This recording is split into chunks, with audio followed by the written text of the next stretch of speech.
A statewide organization wants people to know how large of a role African American women played in Tennessee suffrage history. It's called Protecting the Legacy, and 10 News reporter Gabrielle Hayes sat in on its first meeting in Knoxville tonight. Gabrielle? Daniel, project leaders say the goal is to give people the tools to tell their own stories and maybe, just maybe, shed light on narratives never told. If you ask Renee Kessler what it means to protect a legacy, she'll tell you it's about asking questions no one has asked before. There are stories that have not been told, and specifically stories surrounding women. Kessler is the president of the Beck Cultural Exchange Center, one group associated with the Protecting the Legacy project.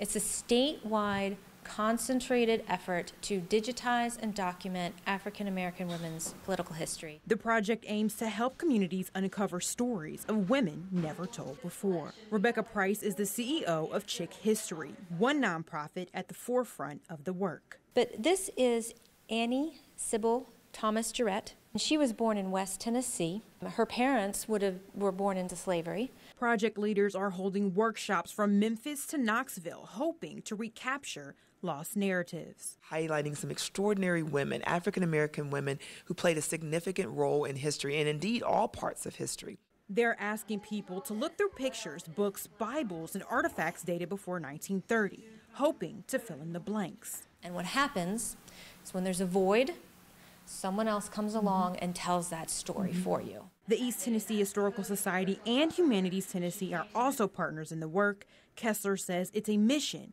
with passion at its core. We want to make sure that these generations understand you have things in your possessions that absolutely you cannot destroy. History cannot be thrown away.